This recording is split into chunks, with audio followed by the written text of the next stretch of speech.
Day 153, Honors Physics, Magnetic Force on a Current Carrying Wire. So again, you can put that there on the top. The wire has to have current in it. And to kind of give you a little fuller picture here, kind of working at this backwards, this principle basically is important. One important application is for making electric motors. It's more involved than just a straight wire. We're going to start with a simple case with a straight wire. But in electric motors, you have coils of wire. We'll talk more about that later on. But it's the basic principle behind which we use to make electric motors. We have a lot of electric motors, whether it's in a fan or an electric car, or the electric motors that make your windows go up and down your car, your power locks. Well, maybe not the locks, but the windows go up and down, all kinds of fans that are blowing and so forth. But let's go back to the simple case here, a long, quote-unquote long or straight wire. And the force comes into play. Once again, it's going to be a very similar right-hand rule application like it was for a charged particle moving through a magnetic field. There's going to be three mutually perpendicular vectors. But the basic idea is if you have a wire with current flowing through it, it has a circular magnetic field around the wire.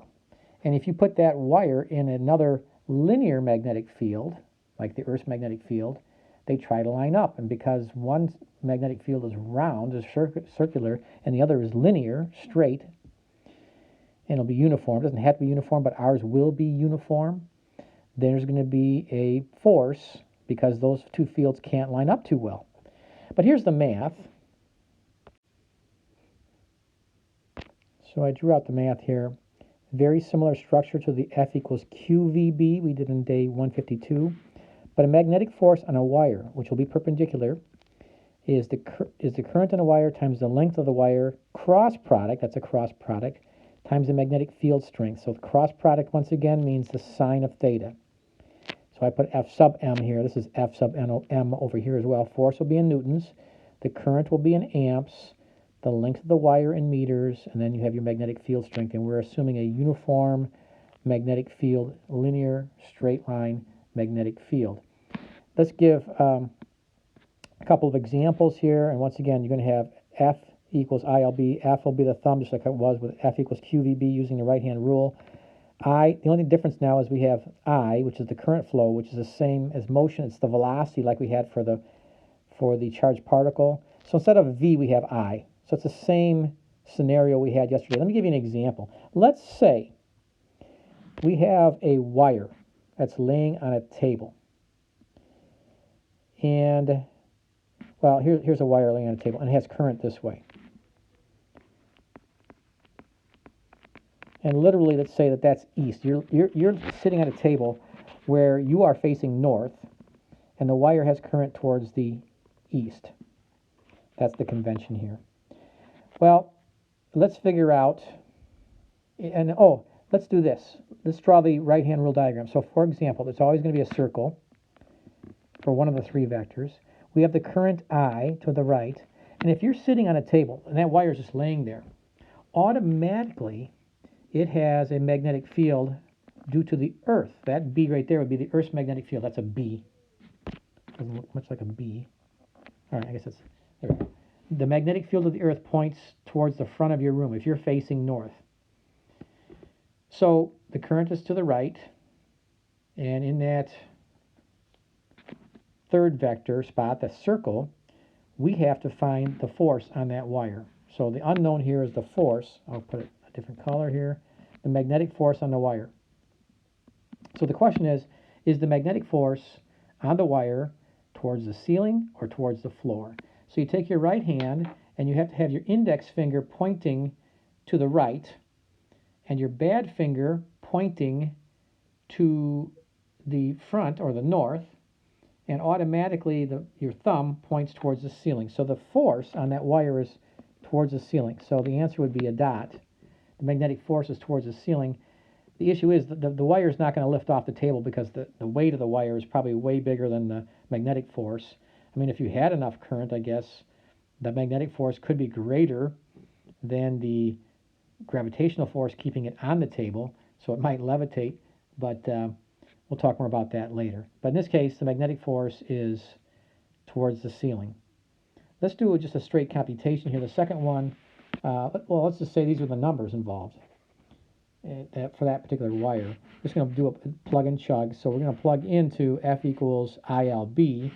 I'll write it down. F, and let me go back to the other color. F equals ILB. And once again, always going to be sine of 90. So you can ignore that part. Sine of 90 would be 1. Okay, so I plugged the numbers in. The force is 4.8 newtons. Equals I times, you make sure the length is in meters, 0.32, and then the magnetic field in Teslas, 0.850.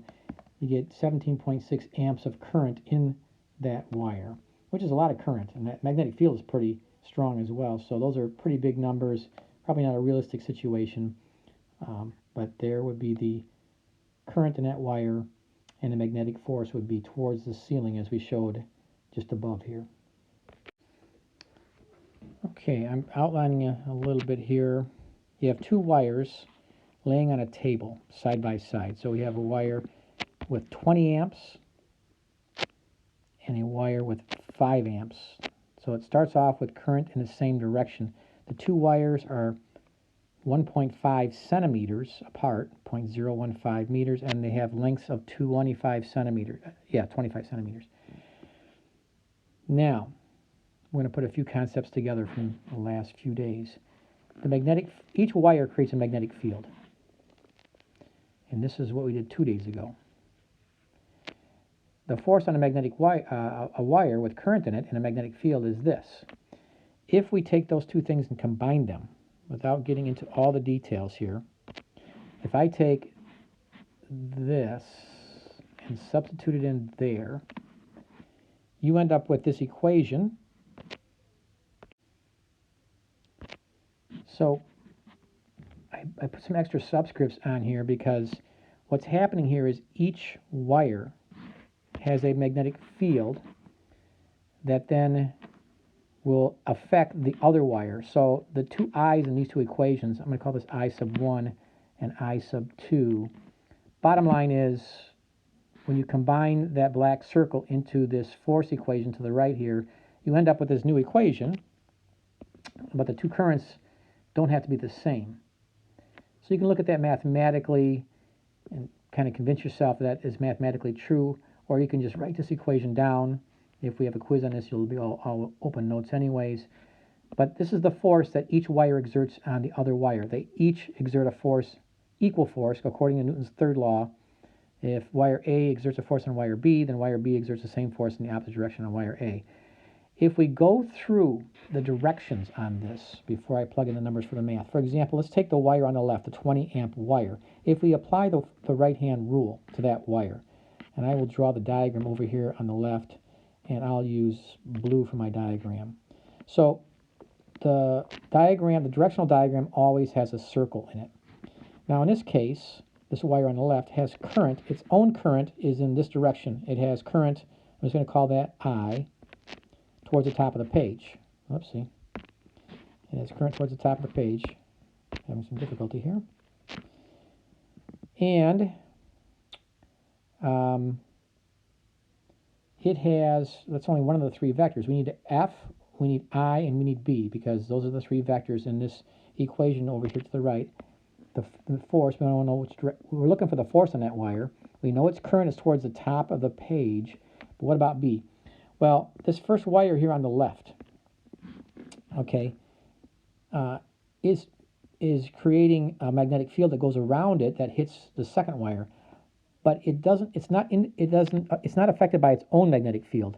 The magnetic field that this wire generates affects the second wire, but the magnetic field that this wire generates affects the first wire. So, for example, if we go back a couple days ago, if I were to draw the magnetic field created by current in this wire, this is how we did it very first day, I think day 151 notes. So you can look back at the very first part of that. And I will use green here. Bottom line is, we did something like this. The magnetic field, this is not magnetism. These are just going to be our tangents to the circles that go around this wire. So if you take your right hand, the grip, not the 3-vector one, but the one where you use your hitchhiker one, where you grab the wire with your right hand, your fingers curl, and your thumb points towards the top of the page, we get X's here. which I don't really care about, and we get dots here. These are tangential directions, so those circles represent tangents to the circular magnetic field circling that wire as the current flows in that wire. Now, if you extend this out farther and farther, what I care about is to the left here, these, on the left side of the 5 amp wire, this magnetic field is getting smaller and smaller, so these circles should get smaller and smaller as I go out here, but that magnetism reaches all the way over to wire number 1. So in those little circles I'm drawing right here, right now, okay, there is magnetic field from the 5 amp wire that is pointing up towards the ceiling, tangential. As those circles go around the 5 amp wire, the tangential directions to circular magnetic field circling at wires towards the ceiling. So in other words, in this blue diagram down here, all right, there should be, I'm just using, I could use green, all right. There is magnetic field from the 5 amp wire hitting the first wire that's towards the ceiling. So now I have B and I have I for that wire. Now I need F. So I'm going to use my right hand rule. And if I take my thumb, my index finger, my bad finger, not the hitchhiker's version, but my 3 perpendicular vectors, I have my current pointing towards the top of the page, and my bad finger points towards the ceiling. Then the answer, the force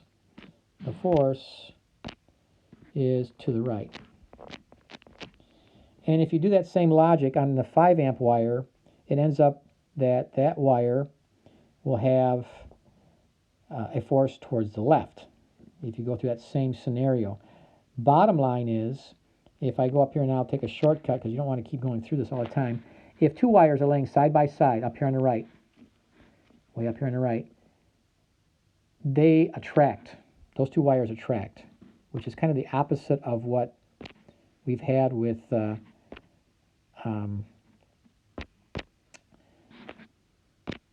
like opposites attract, likes repel. Here we have the 2 wires with currents in the same direction. They attract. So it's kind of the opposite of like a positive and negative, like electron and proton.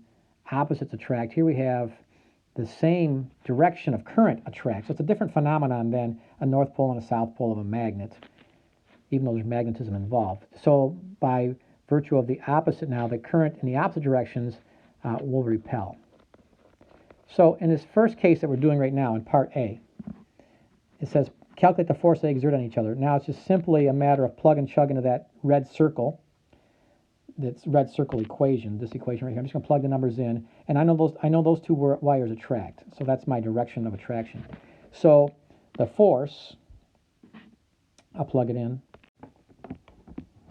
So the force, if you just plug the numbers in, mu0 over 2 pi is once again given as the 2 times 10 to the negative 7th times current number 1, 20 amps, times 5 amps, times the length 0.25, divided by how far apart they are, 0.015. Comes out to be 3.3 times 10 to the negative 4th newtons, and then they attract.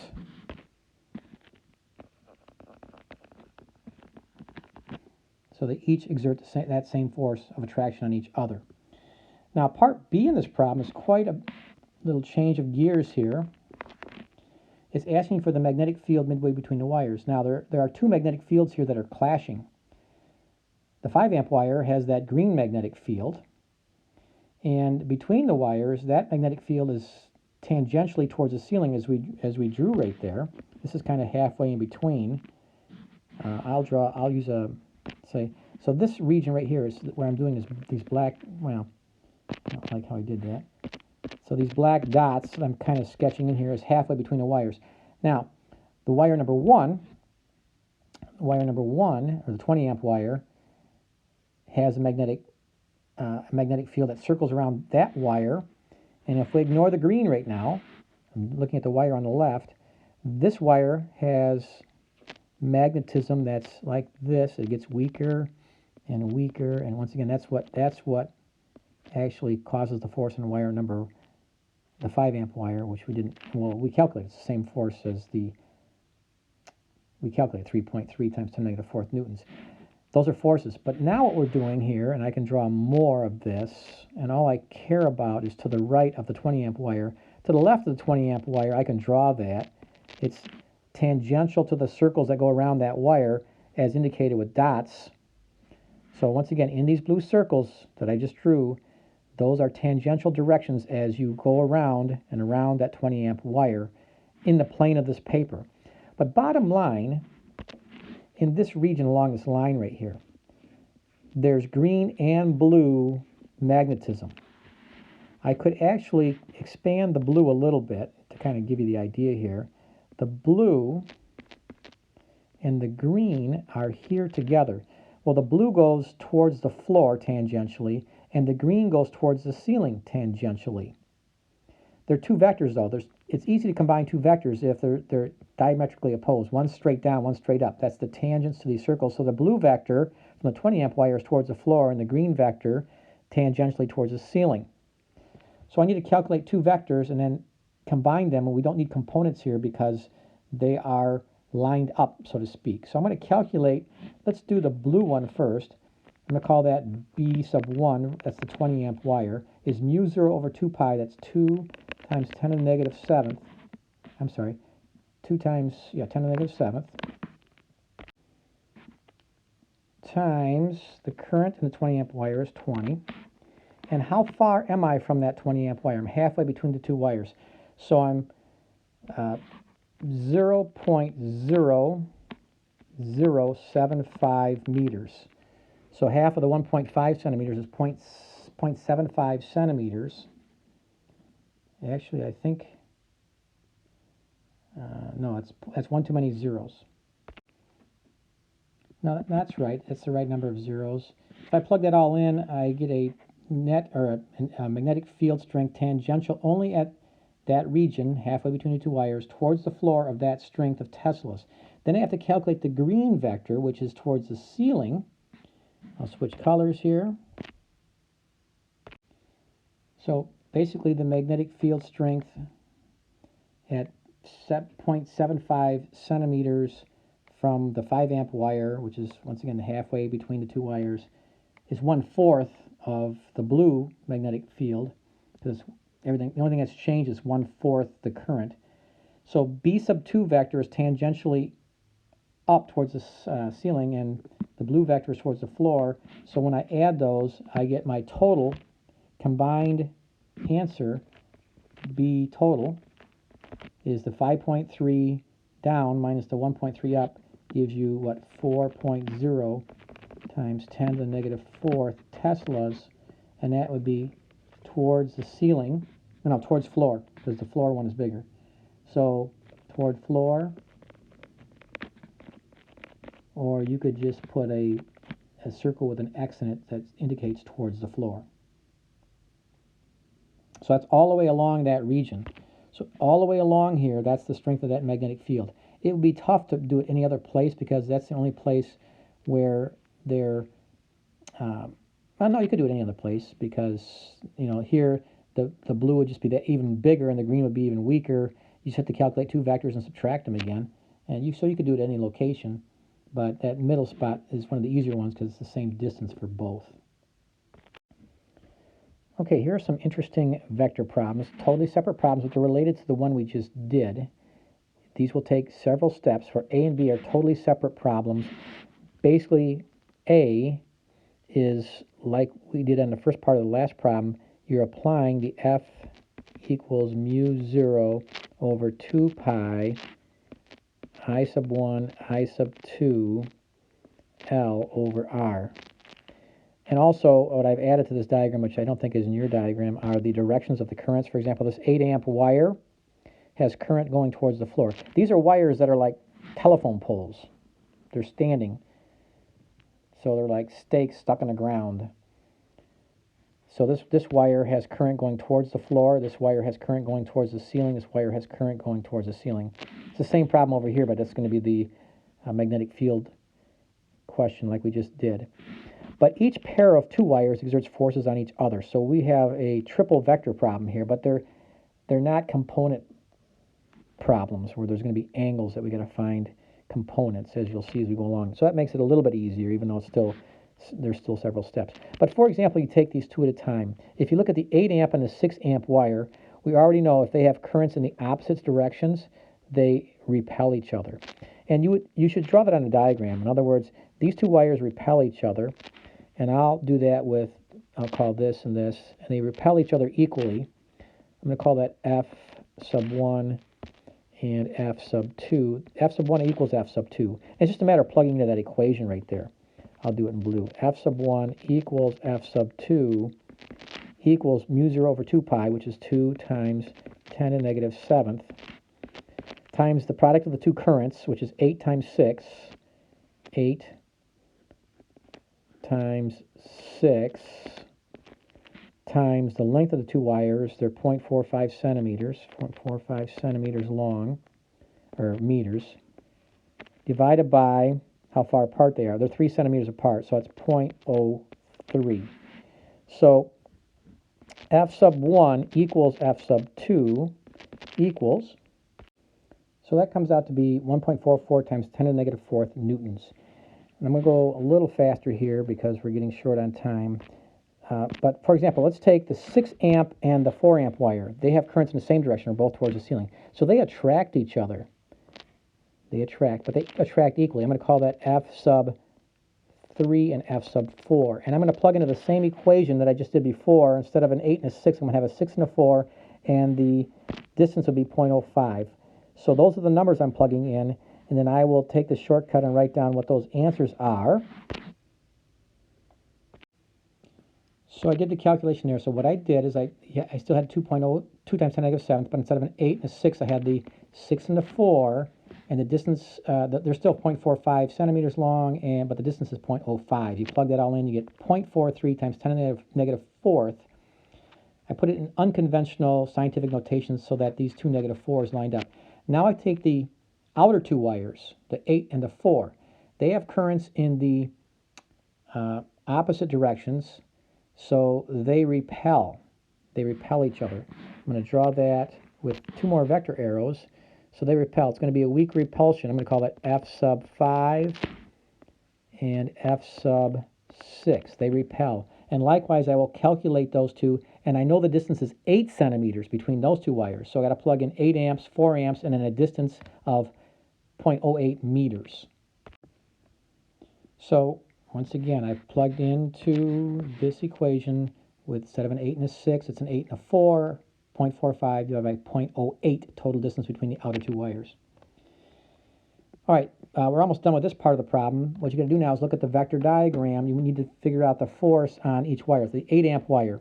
You're going to add these two vectors, the F2 and F5. They're both to the left. So I'm going to add this number, 1.44, with the 0.36. So the F net there is 1.80 times 10 to the negative 4th newtons to the left. As a matter of fact, on a test, I would allow you to show the calculation once up here, show these 3 numbers. You don't need to show the green calculation, just show the answer. And it's simple enough here that you got to take 1.44 plus this to get the 1.80. Hopefully you can see that. For the 6 amp wire, you're going to add those two vectors. But for the 4 amp wire, you're going to subtract these two. Look for the bigger one. I think F4 is bigger than F6. So let me do that for you. So I did the math there. And for the middle wire, I'm adding F1 and F3. So I add the blue and the green vector. And they're both pointing to the right, so the answer's to the right. The last one's the trickiest one because the green vector is bigger. I subtract the black vector, F4 minus F6, so it's the 0.43 minus the 0.36. That gets me 7.0 times 10 to the negative 6 newtons left because the bigger vector is to the left. All right, so we're going to finish this off. Sorry, this is going to be a longer video, but we'll get this one done. So part B here is like the last part of the last problem. We're looking for a magnetic field to the right of the middle wire, 1 centimeter. So we're looking at a spot. We're looking at, say, this spot right here. I'll put it, that's not a very good mark. Let's mark a little X right there. So a location. There are 3 magnetic fields there. We've got to calculate 3 magnetic fields using the equation B equals mu 0 over 2 pi I over R. Each of the 3 wires has a magnetic field going around it. Now, if we're looking from like the ceiling downward, the magnetic fields are a little bit easier to maybe visualize here. For the 8 amp wire, the magnetic field, and I'll use a blue diagram for that, The magnetic field around the blue wire, if you use the right-hand rule, your thumb has to point towards the floor. So if you stick your thumb into the paper, the magnetic field around this wire is clockwise. So if you make that blue circle bigger and bigger and bigger, and you look at the tangent to the right of that circle, it's going to be tangent towards the bottom of the paper. I'll make it really big, so I'll draw it one more time. It gets bigger. Well, there's a whole bunch of circles you could draw, but that circle would come around like this and around, right? But the circle is not that important. I'm going to erase that circle. What's important is that it's a tangent right here towards the bottom of the page. I'm going to erase that and just draw that tangent. All right, so the tangential direction from the 8 amp wire is this way. So I'm going to call that B sub 1 for the magnetic field from wire number 1. Tangent to the circle of the magnetic field. So that blue arrow, that blue circle I'm drawing is the magnetic field. This is the tangential direction of the magnetic field, and its strength is according to the red equation right there. So I'm going to plug the numbers in to get that answer. So that comes out to be 4.0 times 10 to the negative fifth Teslas towards the bottom of the page. That's the magnetic field strength at that location, 4 centimeters, because I had to put in 0.04 meters, because 3 plus 1 is 0.04. The current in that wire was 8. Now let's look at the other two wires. The 6 amp wire has current going towards the ceiling, and I will use a green arrow. So the magnetic field around this wire, and I'll just draw a bunch of circles, and I'm going to erase them. The magnetic field goes like this. It goes around this wire, gets weaker and weaker. So that's the magnetic field around that middle wire. But I don't need all those circles. All I need is that first circle. I'm going to erase this couple of them there. And I'm probably going to erase that green circle as well. Because tangentially, then, if you go around in that direction you're seeing there, it's going to be tangential towards the top of the page. So I'm going to erase that. So based on the 6 amp wire, you're going to have B sub 2 towards the top of the page. Tangential direction and the strength, you just plug in B sub 2, plug into that equation, 2 times 10 to the negative 7th, times the current in that wire, 6 amps, divided by the 0.01 meters. It's going to be strong because of the short distance, or the close distance. So that came out to be 12 times 10 to the negative fifth. It would be 1.2 times 10 to the negative fourth, but I want to have the same exponent so I can add these easily. For the last wire, the 4 amp wire, I'll use black. Okay, so once again, using the right-hand rule, with your thumb pointing towards the ceiling, which you did with the 6 amp wire, your finger, if you grab that wire, it's like a telephone pole sticking out of your, not a telephone pole, but a wire post sticking out towards the ceiling, your thumb pointing towards the ceiling. The magnetic field around that wire is also like that. That's the way your hand, your fingers would curl around that wire. And if I keep going like that, I can make more and more circles further and further out, but I don't really care about all those. All I care about is that second one. Tangentially, it's towards the bottom of the page, same direction as B sub 1. I'm going to erase those. So I need to draw this B sub 3. Call that B sub 3. That's going to be strong because I'm close to the 4 amp wire, but weak because it's a weak current. But let's calculate B sub 3. Plug in the numbers, 2 times 10 to the negative 7th, times the current in that wire, 4 amps, divided by 0.04 meters, because it's 5 centimeters minus 1 centimeters, 4 centimeters. I guess we could have done that in our head because it's the same distance as the 8 amp wire, 4 centimeters, but with half the current, so half the strength. All right, so now we've got to figure out the net magnetic field at that spot. So I'm going to add those 3 vectors. Now, once again, we don't need to use components because 2 of these are down. B sub 3 and B sub 1 are down. They're together. They're acting together, so it's 4 plus 2 is 6. And the B sub 2 is towards the top of the page. That's 12. You take the 12 minus the 6. So B net is going to be 12 minus 6 will be 6.0 times 10 to the negative fifth Teslas towards the top of the page. That's this magnitude toward top of page. So once again, what I did to get that is I took the green and the black, the 4.0 and the 2.0. Those 2 vectors are pointing towards the bottom of the page. We can do that in our head because the numbers were simple enough here. 4 plus 2 is 6 towards the bottom of the page, 12 towards the top of the page. These are all negative 5s, so I could easily add those numbers like that. 12 minus the 6 gives you 6 times 10 to the negative fifth Teslas towards the top of the page. The net magnetic field at that location. It changes at different locations, but at that location, that's the strength and direction of the magnetic field.